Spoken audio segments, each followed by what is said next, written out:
Stormfront by Jim Butcher. Read by Daniel Wagner. Chapter 1. The mailman walked toward my office door, half an hour earlier than usual.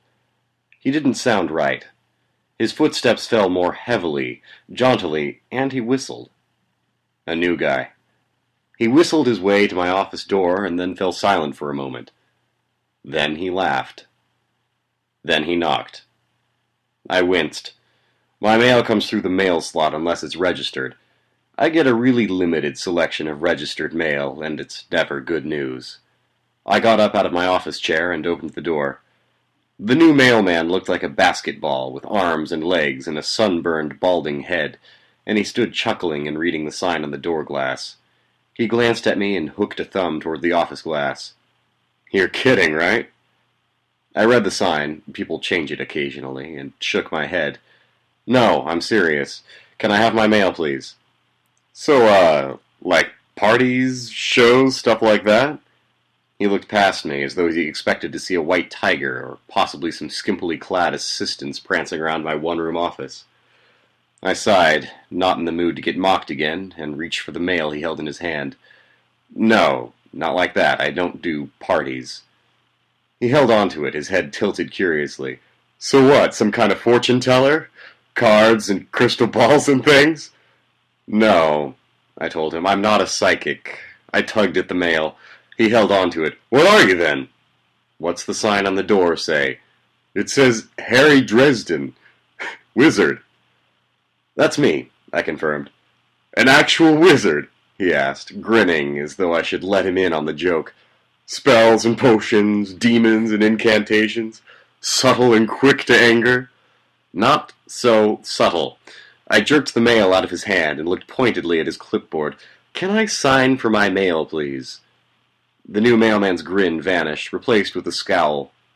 He passed over the clipboard to let me sign for the mail, another late notice from my landlord, and said, "You're a nut. That's what you are."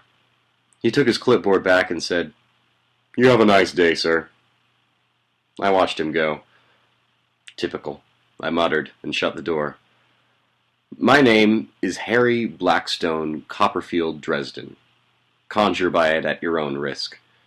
I am a wizard. I work out of an office in Midtown Chicago. As far as I know, I'm the only openly practicing professional wizard in the country. You can find me in the Yellow Pages, under Wizards. Believe it or not, I'm the only one there. My ad looks like this. Harry Dresden, Wizard. Lost items found. Paranormal investigations.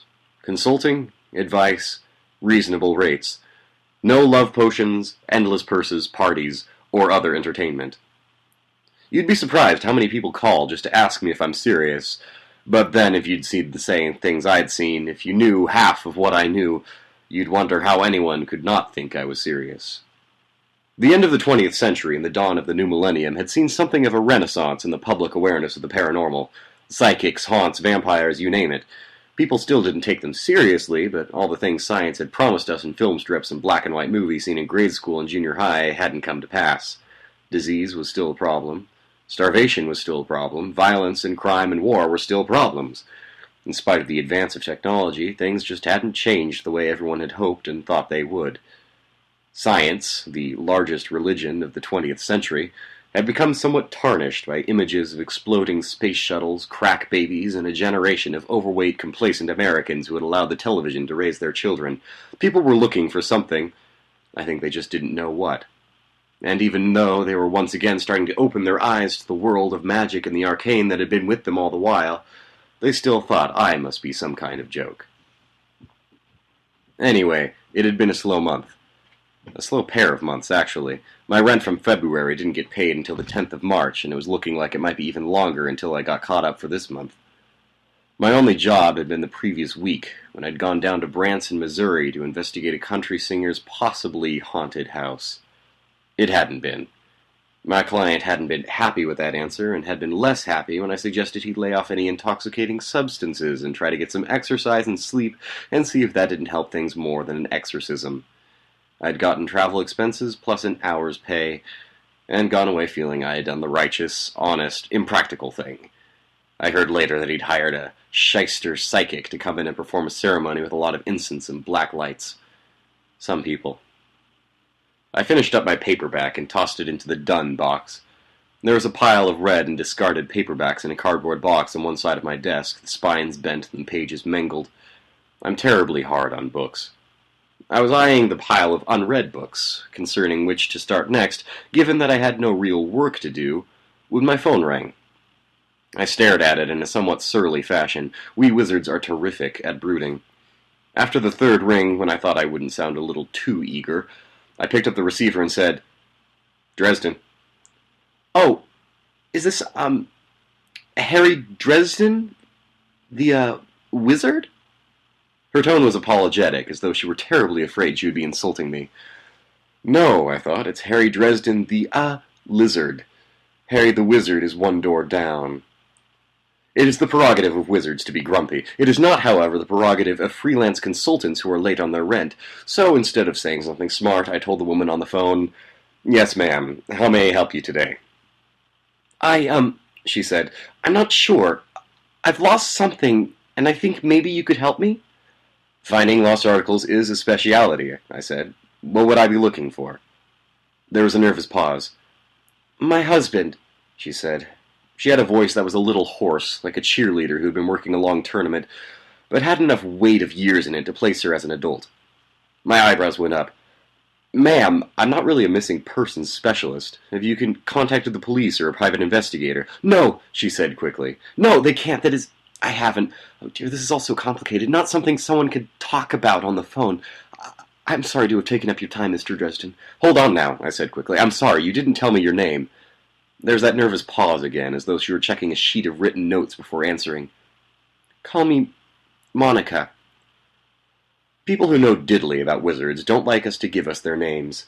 They're convinced that if I give a wizard their name from their own lips, that it could be used against them. To be fair, I guess I should at least acknowledge that they're right. I had to be as polite and harmless as I could. She was about to hang up out of pure indecision, and I needed the job. I could probably turn hubby up if I worked at it. "Okay, Monica," I told her, trying to sound as melodious and friendly as I could. "If you feel your situation is of a sensitive nature, maybe you could come by my office and talk about it. If it turns out that I can help you best, I will, and if not, then I can direct you to someone I think can help you better." I gritted my teeth and pretended I was smiling. "No charge." It must have been the no charge that did it. She agreed to come right out to the office and told me that she would be there in an hour. That put her arriving at about 2:30. Plenty of time to get out and get some lunch, then get back to the office to meet her. The phone rang again, almost the instant I put it down. It made me jump. I peered at it. I don't trust electronics. Anything manufactured after the 40s is suspect. It doesn't seem to have much liking for me. You name it, cars, radios, telephones, TV, VCRs, none of them seem to behave well for me. I don't even like to use automatic pencils. I answered the phone with the same false cheer I had summoned up for Monica, husband missing. "This is Dresden. How may I help you?" "Harry, I need you at the Madison in the next 10 minutes. Can you be there?" The voice on the other end of the line was also a woman's. Cool, brisk, businesslike. "Why, Lieutenant Murphy," I gushed, overflowing with saccharine. "It's good to hear from you, too. It's been so long. Oh, they're fine. And your family?" "Save it, Harry. I've got a couple of bodies here, and I need you to have a look around." I sobered immediately. Karen Murphy was the director of special investigations out of downtown Chicago, a de facto appointee of the commissioner to investigate any crimes dubbed unusual. Vampire attacks, troll maraudings, and fairy abductions of children simply didn't fit in the blanks on a police report very neatly. But at the same time, people got attacked, infants got stolen, property was damaged or destroyed. And someone had to look into it.